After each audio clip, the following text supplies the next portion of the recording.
The celestial arbor hung in the black void of space like a spider web made of metal and light.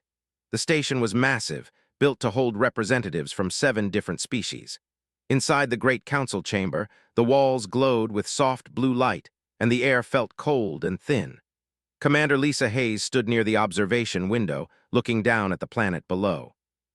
She wore the gray uniform of Earth's Space Corps, and the insignia on her chest showed her rank and the pride of a young species trying to find their place among the stars.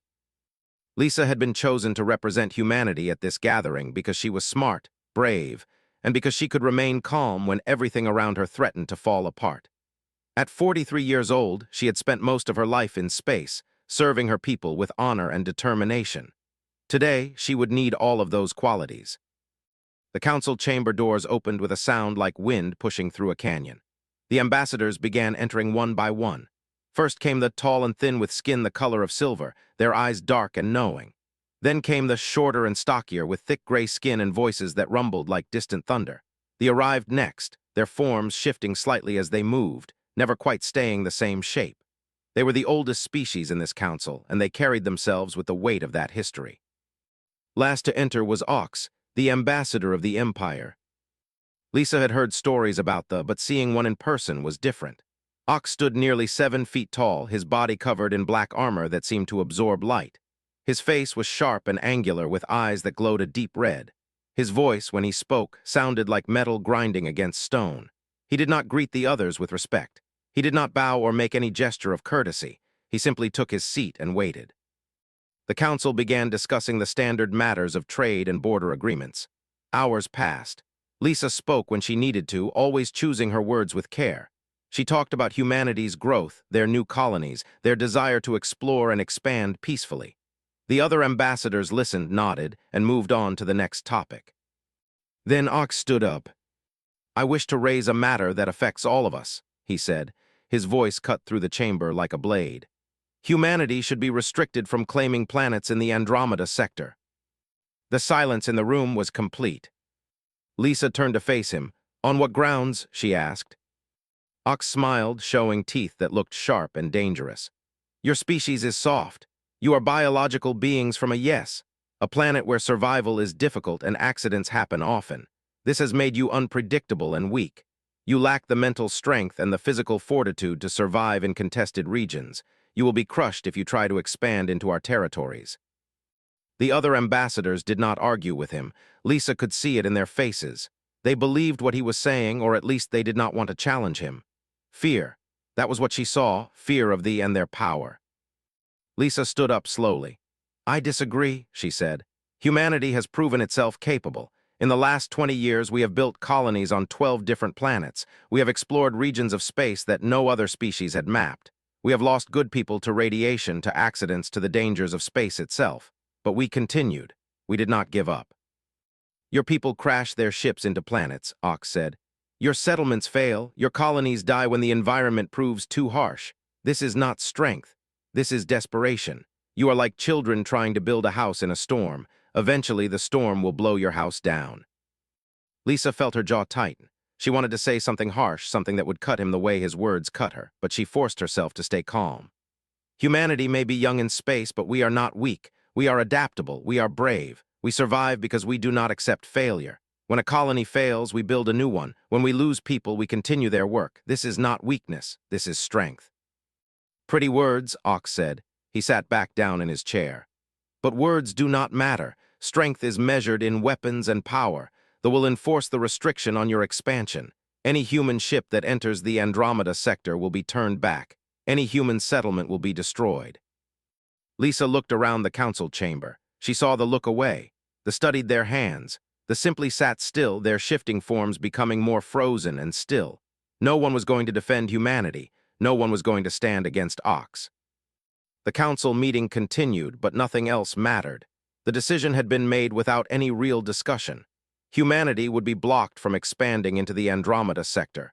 They had spoken, and the other species would not challenge them. When the meeting ended, Lisa walked back to her quarters without speaking to anyone. She sat on her bed and looked out the window at the stars. She thought about the colonies that humanity was planning to build. She thought about the people who wanted to spread across the galaxy and find new homes. She thought about the young species that had finally reached the stars, only to be told they were not welcome.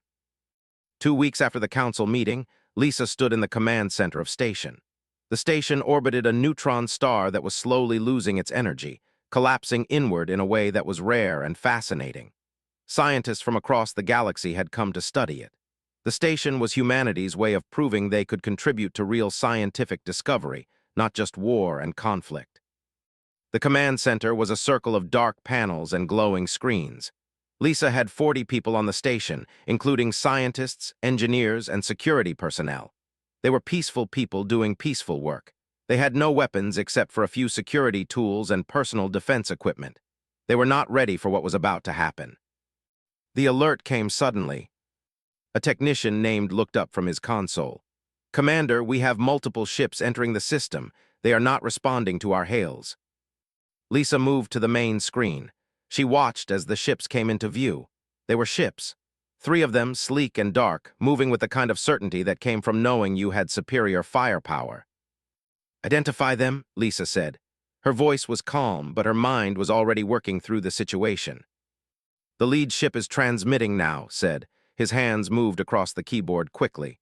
"Audio only, they want to speak with the station commander." Lisa nodded. She moved to the communication console.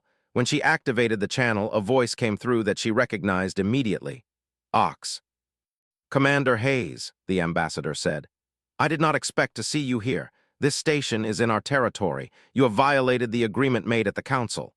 This facility must be abandoned immediately or we will destroy it."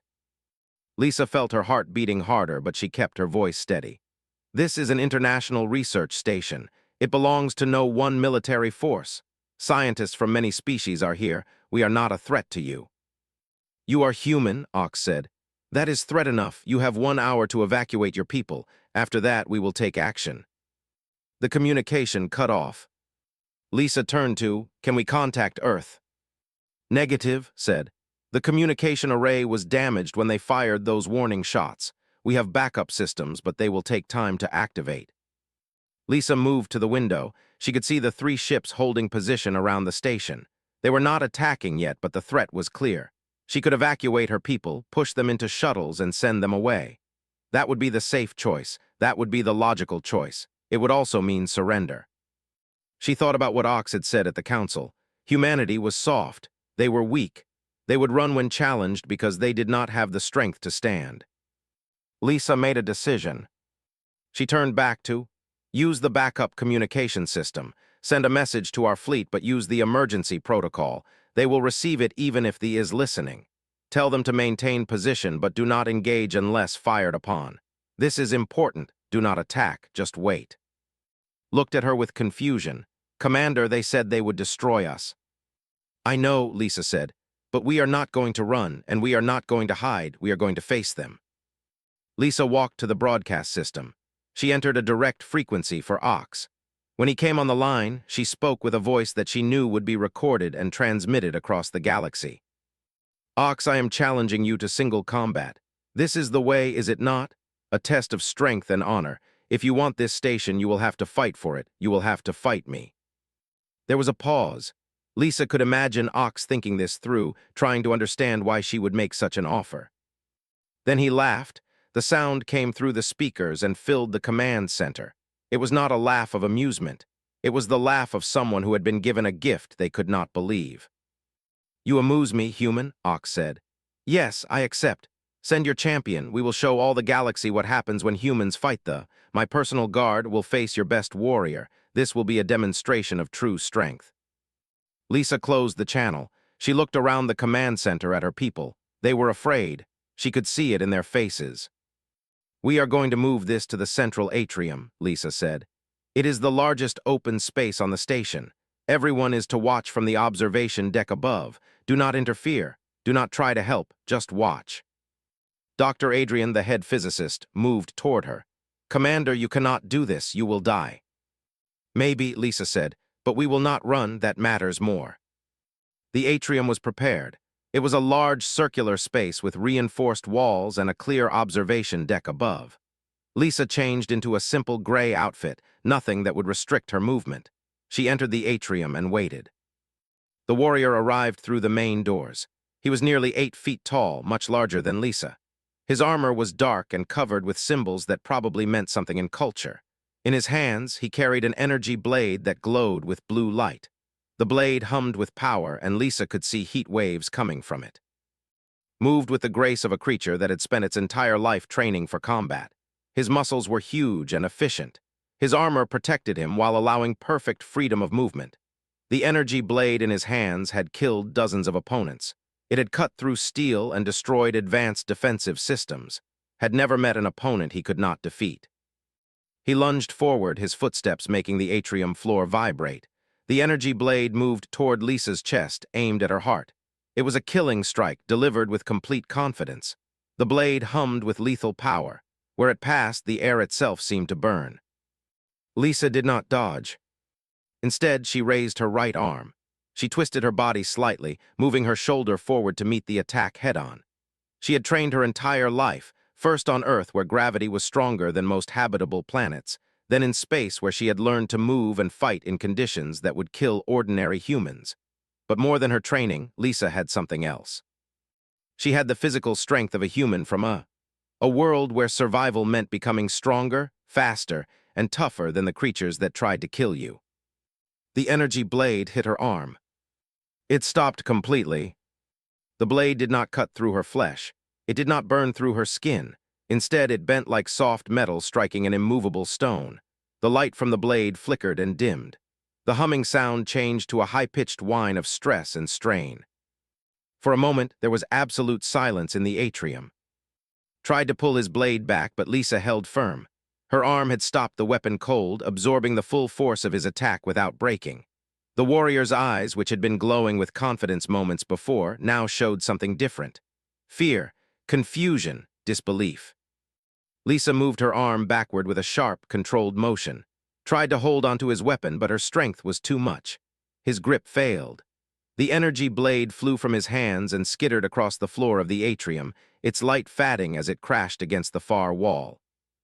The warrior retreated a step, his massive body suddenly looking much smaller. Lisa stood in the center of the atrium, her arm still raised. There was no blood on her skin. There was no burn mark. The blade had bent before she had bent. The weapon had failed because it had encountered something it was never designed to withstand. The raw, undeniable physical strength of a human from. In the observation deck above, every person watching held their breath. They had seen fight before. They had seen him kill opponents with ease. They had never seen him lose a weapon. They had never seen him look afraid. Lisa lowered her arm slowly. She did not move toward, she did not press her advantage. She simply stood still and let the warrior understand what had happened. Looked at his hands, he looked at his broken weapon. He looked back at Lisa. His body language changed. His shoulders dropped, his head lowered slightly. In culture, that was surrender. That was the gesture of a warrior who accepted defeat. Lisa spoke, and her voice carried across the broadcast channels to every corner of the galaxy. "I did not want this fight," she said. "Humanity did not seek conflict with we wanted only to live in peace, to explore the stars, and to share knowledge with other species. But we will not surrender to threats. We will not back away from our dreams because another species tells us to hide." She paused, making sure her next words were clear. "We come from a world where survival is not guaranteed, where the environment tries to kill you every day, where weakness means death. This has made us what we are. We are stronger than our bodies suggest. We are braver than our numbers would indicate, and we will not be intimidated by anyone, no matter how powerful they seem." Lisa looked directly at. "You came here believing you were superior, believing that your strength and your weapons would be enough to defeat any opponent. But you learned something today. You learned that there are kinds of strength you did not know existed. Humanity has those kinds of strength. We will not attack your territories. We will not invade your space, but we will expand into the galaxy. We will build colonies. We will reach toward the stars. And if any species tries to stop us, we will meet them face to face, and we will show them what humans are capable of." Left the atrium without speaking. He walked back toward the ship with his head down. When he arrived, there was a communication transmission sent immediately to Aux. The ambassador's voice came through the speakers a few minutes later. He was confused, demanding to know what had happened. Told him that he had been defeated in single combat. that the human commander had caught his energy blade on her arm and bent it like a weak piece of metal, that she had disarmed him without using any weapon of her own. Ox demanded more information. He did not believe the report. He asked to repeat the story again and again, searching for details, searching for a way to make sense of something that did not fit his understanding of how the universe worked. Finally, he ordered the 3 ships to retreat. They did not move slowly or carefully. They accelerated hard, pushing away from station with the speed of ships running from something they did not understand. The 3 dark vessels became smaller and smaller until they disappeared from the system entirely. Lisa stood in the observation deck and watched them go. Her arm ached slightly from the impact. She had felt the energy blade's heat, and there would probably be a bruise, but nothing more. Around her, the scientists and crew members of station began to understand what had happened. They had won, not through superior weapons or greater numbers, but through the simple fact that a human Lisa stood in the observation deck and watched the medical team examine her arm. Dr. Anderson, the station's medical officer, applied cooling gel and wrapped the injury with elastic bandages. There was a bruise spreading across her skin, dark purple and swollen, but the bone was not broken. The muscle was not torn. Lisa had survived the encounter with minimal damage. Around the station, people celebrated. They called it a victory. They spoke about how humanity had challenged the and won. Messages came through from Earth, from the government leaders and military commanders. Everyone wanted to know what had happened. Everyone wanted to know how a human had defeated a warrior. But Lisa did not feel like celebrating. She sat in her quarters and thought about what this moment meant. Had been defeated, yes, but was not one individual. It was an empire.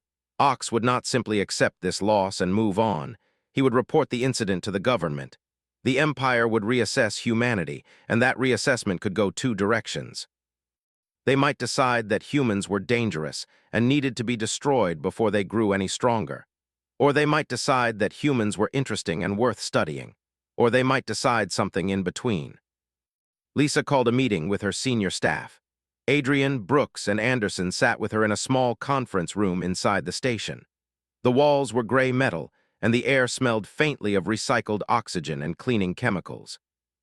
"What do you think that we'll do?" Adrian asked. He was older than Lisa, with gray hair and a face lined with the worry of someone who had spent years dealing with complex problems. "They will report to their government," Lisa said, "and then they will wait to see how their leaders respond. The immediate threat to this station is gone, but the larger threat is just beginning." Brooks, the security chief, leaned forward. "Are you saying we should prepare for a larger attack?" "No," Lisa said. "I am saying we should prepare for what comes next. The broadcast of the fight has spread across the galaxy by now. Every species that watches the subspace channels has seen a human defeat a warrior. Some will think this is good. Some will think this is bad. Some will be afraid." Anderson said, "You did what you had to do. You showed strength. That is what species like the understand." "I know," Lisa said, "but strength is not the only thing the galaxy understands. Fear is something they understand too.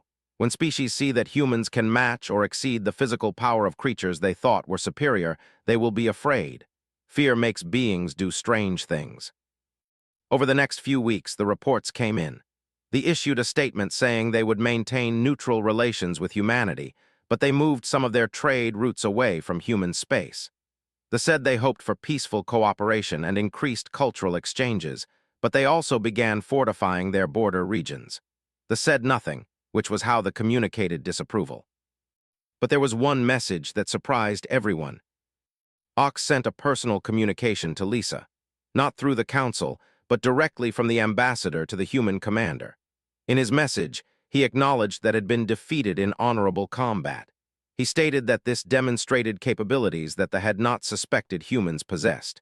He proposed that the Empire and the human government should establish a formal non-aggression treaty. Lisa read the message twice. She had been preparing for war, and instead she received an offer of peace. But it was not the kind of peace that came from friendship or mutual understanding. It was the kind of peace that came from mutual respect based on strength. She composed a response. She agreed to the treaty, but she added something else. She asked Ox to meet with her again, not in a council setting, but in a private conversation. She wanted to discuss how humanity and the could move forward together, not as competitors, but as partners. 2 weeks later, Lisa received a reply. Ox accepted. He would travel to Earth personally. The news of the ambassador's visit to Earth caused a complex mixture of reactions. Some people celebrated, some were afraid. Some questioned whether Lisa had done the right thing by challenging in the first place. There were protests in some cities demanding that the government take a harder stance. There were celebrations in others demanding that humanity finally be recognized as a true spacefaring power. But Lisa focused on preparing for the meeting. When Ox arrived at Earth, she met him in a neutral space, a diplomatic chamber built specifically for meetings between species with very different environmental needs. The room was divided, with one side adjusted for human comfort and the other for biology. They sat across a wide table. No weapons were allowed in the room. No guards stood at the doors. "You have changed how the galaxy sees humanity," Ox said. His voice was the same grinding sound it had been at the council, but something in his tone was different. Respect. "I did not want to change anything," Lisa said. "I wanted to show the truth. Humanity is not weak. We should not be treated as if we are something lesser." "The truth," Ox said, "is more complicated now. Before, we believed humans were soft biological beings without strength or courage. We were wrong, but now other species fear you. They do not know what else you might be hiding. They wonder if humans could challenge them as you challenged." "That is a problem," Lisa acknowledged. "It is," Ox agreed. "But it is also an opportunity, the respect strength. When you showed your strength, you earned our respect. Now we can build something real, not friendship, perhaps, but alliance, cooperation, two species that understand each other's nature." Lisa nodded slowly. "What about the other species?" "They will come to their own conclusions," Ox said. "Some will want to ally with humanity because they respect your strength. Some will want to distance themselves from you because they fear your strength. Some will try to understand you. What matters is that humanity is no longer invisible. You are no longer small. You are part of the true power structures of the galaxy now." "That brings responsibility," Lisa said. 6 months after the confrontation at station, Lisa stood in the observation deck of the USS Cairo, humanity's exploration vessel. She looked out at the stars and thought about how much had changed in such a short time.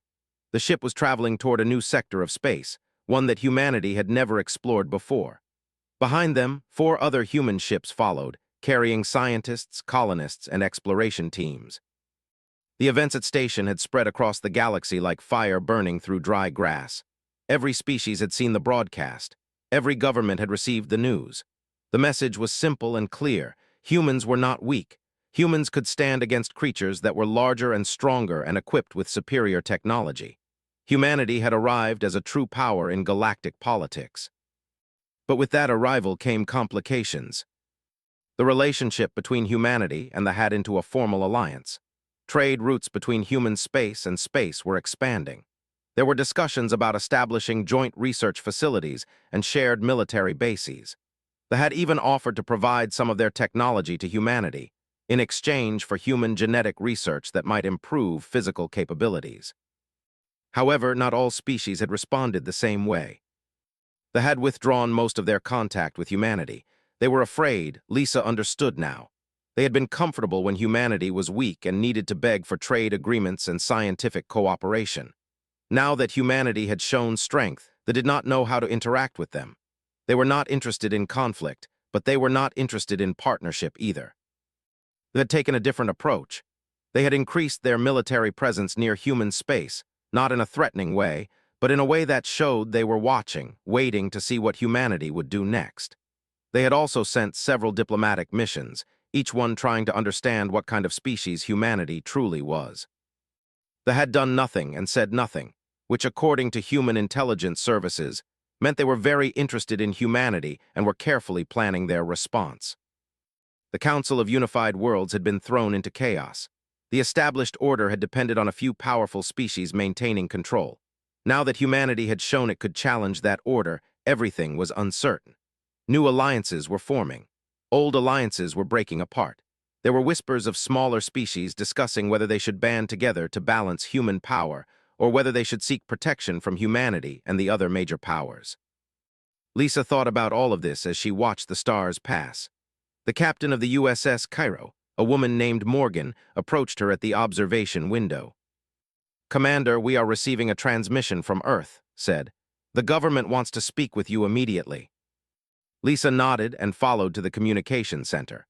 When the transmission came through, she saw the face of Director William Foster, the head of Earth's Space Corps and the person responsible for overseeing all human expansion into space. "Commander Hayes," Foster said. His face looked tired and there were deep lines around his eyes. "We need to discuss the future of human expansion. The situation has become more complex than we anticipated." "How so?" Lisa asked. "There are some species that want to establish formal relationships with us," Foster said. "There are trade delegations arriving almost every day. They have suggested we establish a joint military command to coordinate operations in shared space.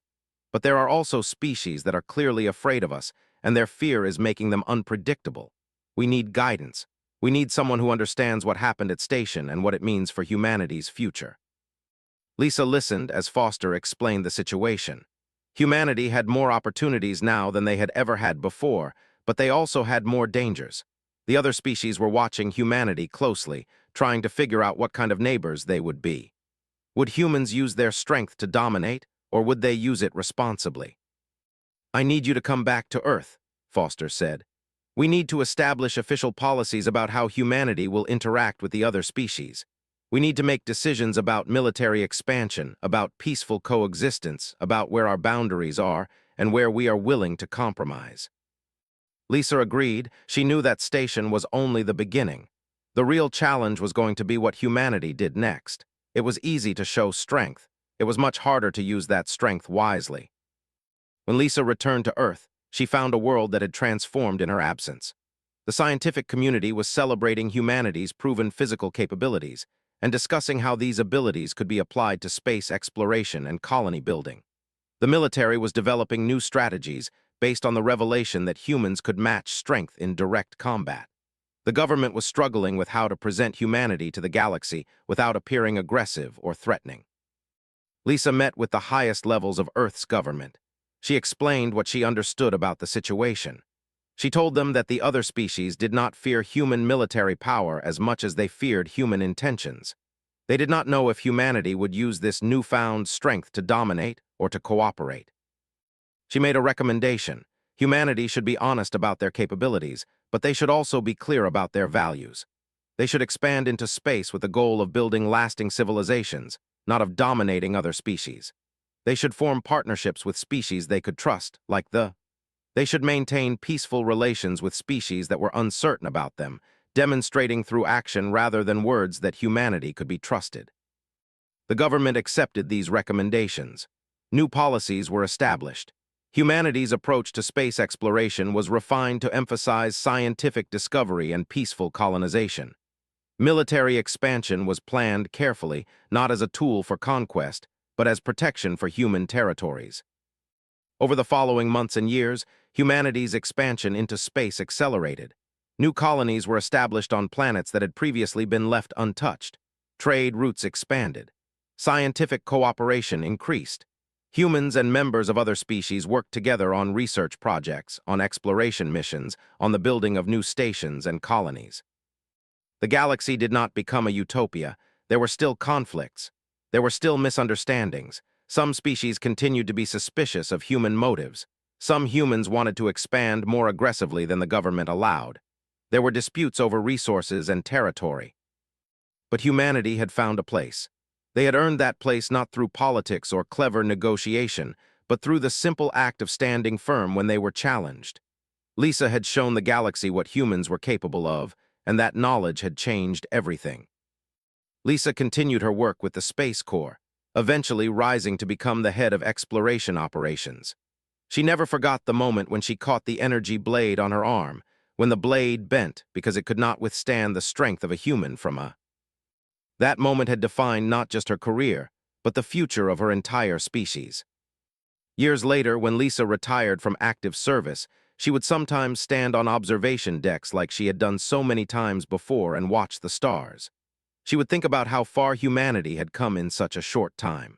She would think about the choices she had made and whether they had been right. And she would remember that the universe was vast, but it was not too vast for humanity. The stars were full of dangers and challenges, but they were also full of opportunity. Humanity had learned to survive on a harsh world. They had learned to adapt to conditions that would destroy lesser species. They had learned to face challenges with courage and determination. And now the entire galaxy knew it too.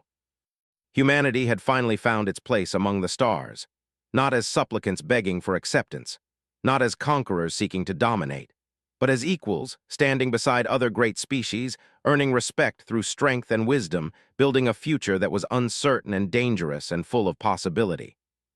The story of humanity among the stars was just beginning, and it had begun with a woman who had caught a blade on her arm and refused to break.